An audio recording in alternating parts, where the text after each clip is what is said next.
Alright guys, welcome to another episode, 194, How to Achieve Your Giftedness with ADHD.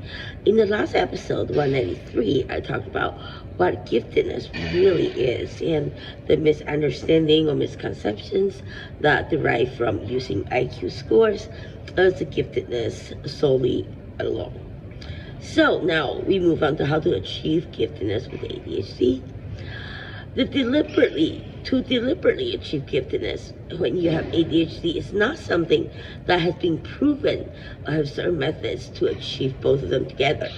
It's either you have it, which is called twice exceptional, or you don't.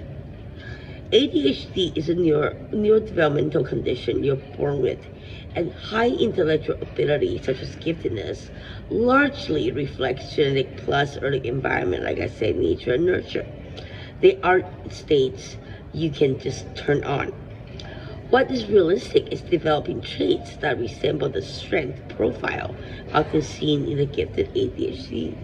Start thinking about that when I'm going through this episode. High-level thinking combined with strong idea generation, such as innovation, and flexible focus.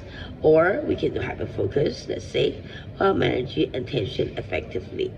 And hyperfocus actually helps with the inattentiveness part of it.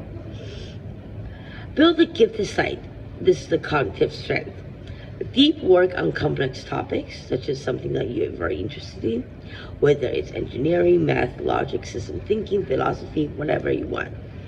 Deliberate practice. Push beyond comfort, which is what I'm doing right now. I'm going through so much. This is something that keeps me going, is to educate people on ADHD and get rid of the word disorder for good. So deliberate practicing, which is what I'm doing. Push beyond comfort with progressively harder problems or barriers. Cross-domain learning connects unrelated fields such as neuroscience, engineering. ADHD people plus giftedness can think and web together so many things in your head that, it's called sensory overload, let's say. Okay, or open tabs, that we call it in the ADHD community. And that is something that we are always thinking about. It's not that we just give up on certain things. We don't give up. We try to integrate, link together different things, different topics, different research materials, solutions, conclusions, whatever it is. New research, we are able to connect the dots that seemingly unrelated to other people, but it is very obvious to us. And sometimes that makes it very hard or harder to explain to somebody your point of view.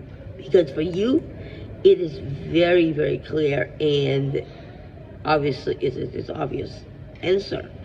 It's like a duh, like self-explanatory. But for others, it might not be. And that's something that we have to figure out.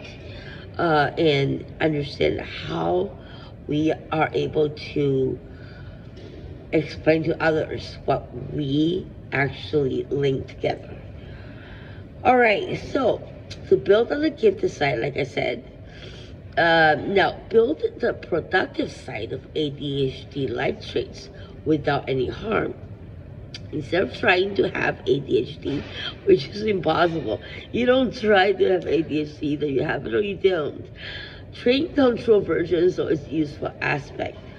The rapid idea generation ADHD holds. How to train it? By brainstorming sessions with no filtering. Just go crazy, and then you organize and refine. Second, hyperfocus. I love it. That's the best part of ADHD. Time block of 60 to 90 minute session on high interest tasks, and we can achieve so much in those short amount of time. Cognitive flexibility, switch between different problems, type intentionally, and that also it interact with inattentiveness, because we're able to link everything together. If somebody is voicing their opinion, even just with a facial micro expression, we're able to pick that up, even though we're not talking to them and they're not our audience that we're talking to. So those kind of inattentiveness, you can actually make it into, a hyper-focus, not hyper-focus, a strength for ADHD. Lastly, curiosity-driven learning follows questions deeply rather than just memorizing. We need to understand something in order for it to happen. And then we are able to integrate and innovate from those things that we understand. So lastly, practical goal, aim for high cognitive ability, which is gifted like thinking. Exercise your strong executive control, better than a typical ADHD can, and intentionally use of focus variability. The combination is more active, more effective, and obviously a lot stronger cognitively than just having ADHD or just be gifted alone and separately. All right, thank you very much.